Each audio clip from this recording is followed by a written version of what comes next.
This is Learning Curves in Coffee, where we skip the perfection, spill the real, and talk parenting, teaching, and personal growth over a hot cup. I'm Ivory, a mother, edupreneur, and your caffeinated co-pilot through the meltdowns, meetings, and magical moments. Let's get into it.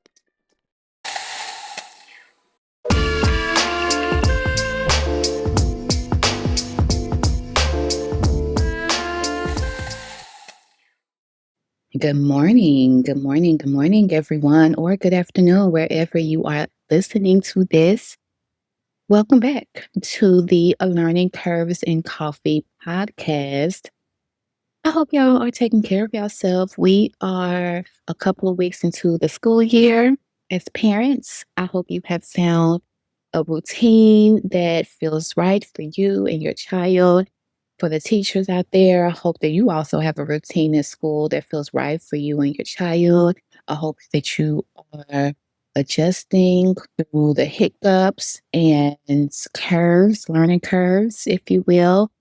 And most importantly, I hope that you all are taking care of yourself while we are entering into this fall season and adjusting to our schedules. I want to step back for a minute and talk more in depth about mindset shifts that make parenting and teaching, that can make parenting and teaching, I should say, a little easier. I was reflecting recently on my time back in Chicago and the journey I've made since then in terms of my own personal growth.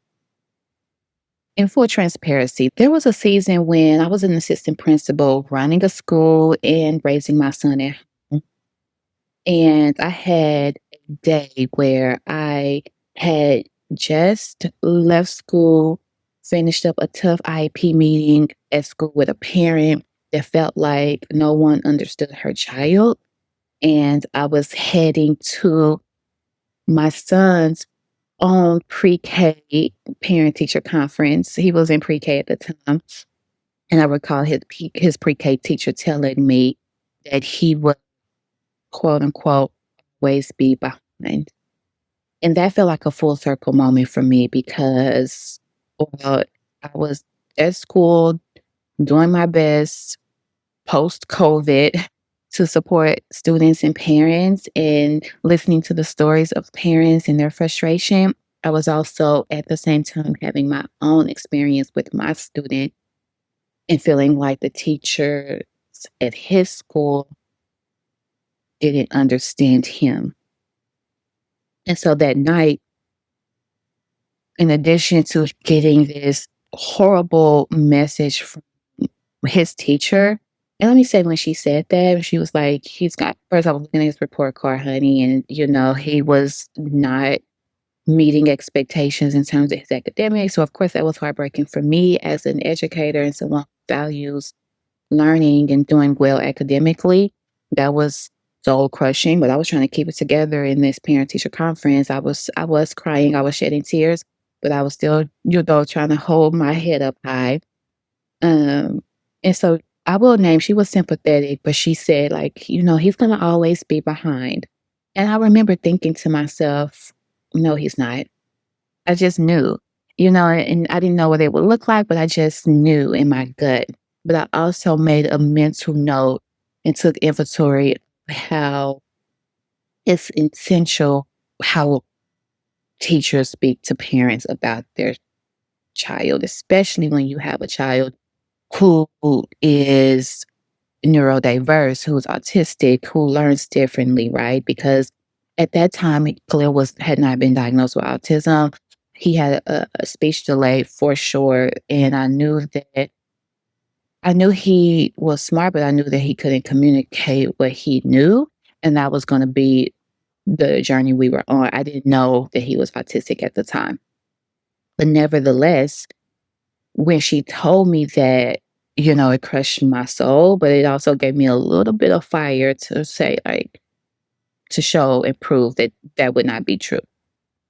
And so I'm fueled by that now when I work with parents and teachers about the power of words.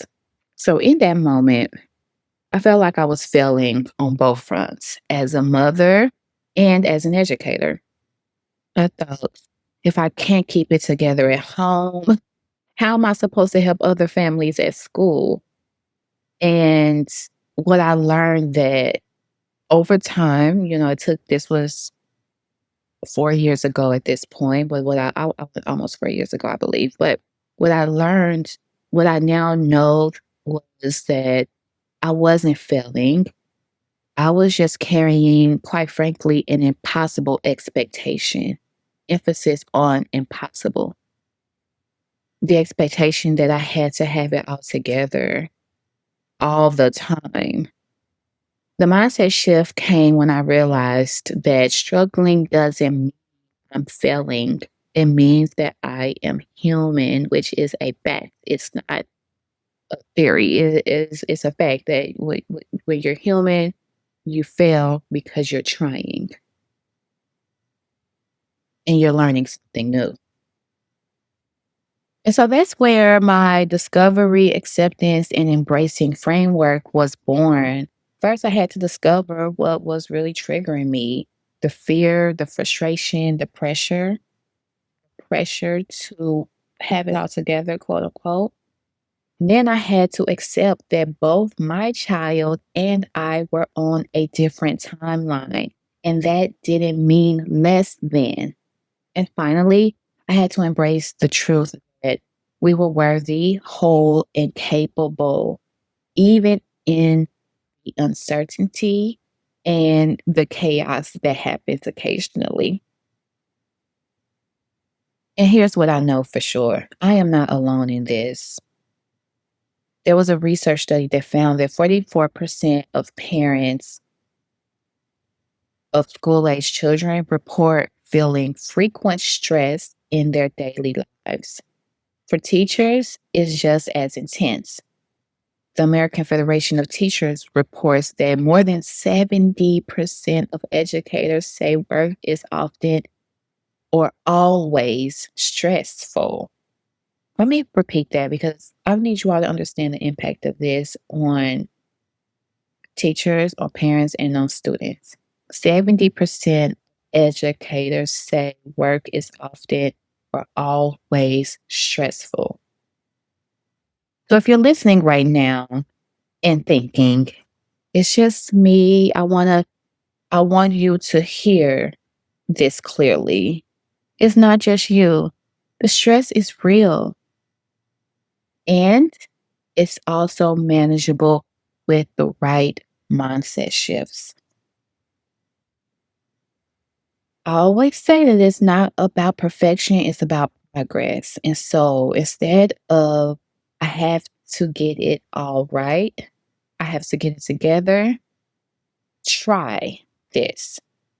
What's one thing I can do today that moves me forward? What's one thing I can do today that moves me forward? An example of that could look like maybe dinner is not homemade today. Maybe you sat at the table, you set the table together instead. You order delivery. Maybe your lesson as a teacher wasn't Pinterest perfect, but your kids were engaged in the classroom. Again, progress over perfection. This is discovery in action. When we notice what matters, and it's not about being flawless. Performance is about consistency with love and effort. The other thing I will offer, number two, if you will, is that you want to move from control to collaboration. Instead of I have to control everything because it's incredibly impossible, how I would offer you to shift your mindset to how can I invite my child or student into this process? How can I collaborate with my child? Okay. Again, you are in charge, not in control. There is a difference. Go back and check out those other podcasts to learn what those differences are. So what does this look like in practice? In the mornings, maybe your routine was thrown off by a meltdown, right? So your morning as a consequence is chaotic. Let your child help choose between two outfits the night before so that you're not rushing in the morning to choose what to wear, right? And note that I said let your child be a part of the process of choosing because some of us, we're so used to doing everything for our children, finding something to wear, helping them to get dressed. But as their independence grows, we need to include them into the process. In the classroom, as a teacher, let students choose how they show mastery. I mentioned this in the previous episode. Once you teach a lesson, you want them to teach back to you what they've learned. Give them space to do that in the way that works for them. If it is drawing a picture, if it is a written response, again, if it's a quick video, give them that option. Collaboration. And collaboration gives kids ownership and it takes some weight off of you. I am in this season in our growth process and our journey as parent and child. I am constantly bringing Khalil into our daily routine. Khalil, come help me to prep food for dinner. Khalil, come mix this bowl of whatever. Well, come grab this trash and let's go take out the trash. Like including him in that process puts the weight off of you. We're bringing in groceries. I have Khalil hold these groceries. I found myself at one point doing everything. I was like, why am I doing this? And he's like chilling. So for sure, include your children in the process. It's the older they get, and this is essential for boundaries and life skills. Okay, allowing kids to show up as they are and not forcing them into one mode is the quintessential example of acceptance. Okay.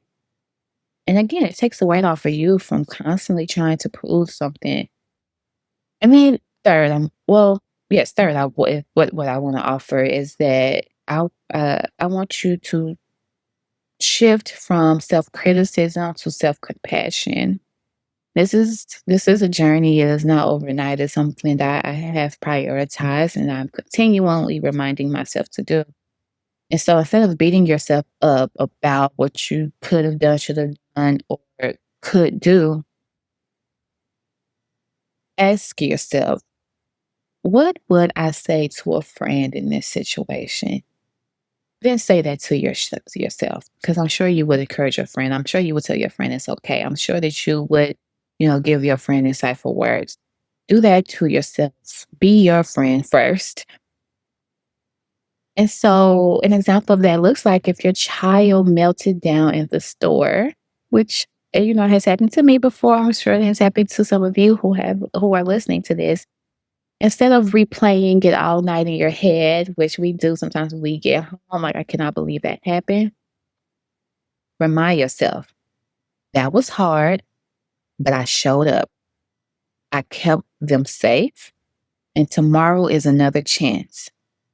That is so important, y'all. When I tell y'all to not ruminate on the things that you wish could have been done differently because it's gone now. There's nothing. You learn from the mistake and you keep going. You acknowledge that it was incredibly hard. You acknowledge what you did to make the situation as less hard as possible. And then you keep it moving. Don't ruminate. Don't beat yourself up about things that you could have done differently or that are not in your control.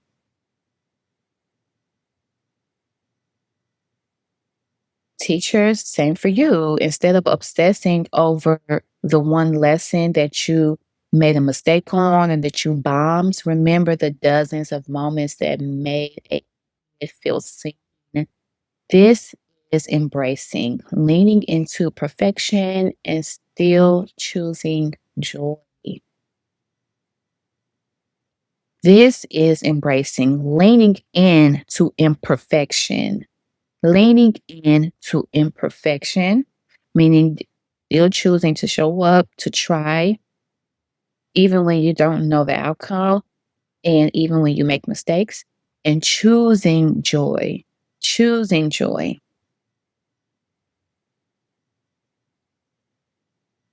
I want to acknowledge this that mindset shifts don't erase the challenges. They're going to be there. Life be life. But they do help you to reframe them and see them from a different perspective. They give us breathing room to relax, relate, and release. And when parents and teachers have breathing room, kids get the best of us, not what's left of us from trying to keep it all together, right? And they're not looking for you to be perfect. They're actually looking for you to be human. So here's my challenge for you this week. Pick one of these shifts: progress over perfection, collaboration over control, self compassion over self criticism. Which one are you going to prioritize this week and practice it? Write it on a sticky note. I used to write on a sticky note all the time, progress over perfection. I used to write on a sticky note and put it on my mirror in my bathroom and remind myself progress over perfection, right? And then notice what changes. For me, especially when it came to self criticism to self compassion, I was very intentional about not speaking badly about myself when I made mistakes or didn't complete a task. And when I started to realize that how often I was criticizing myself. I was like, oh wow. So even in those moments when you do criticize yourself, immediately stop yourself and immediately replace it with a positive thought. When I would go down that rabbit hole of like, oh, I wish you could have did this, this, and this, like stop. You are doing the best you can. You are a good mom. You are doing the best you can. You are a good parent. Don't go down that rabbit hole. Practice that. And if you're a parent who wants to go deeper, that's exactly why I created my Parent First coaching program. It's built around discovery, acceptance, and embracing, helping you to process emotions with clarity, release guilt, and build stronger advocacy skills. Because when you invest in yourself first, your child thrives too. So, as always, I want to thank you for joining me for another cup of learning curves and coffee. If this episode gave you something to think about, share it with another parent or educator who needs the reminder. And don't forget to follow so you don't miss the conversation and share it with someone. So until next time, keep your coffee strong and your mindset gentle. You're doing better than you think. Take care of yourself. Bye.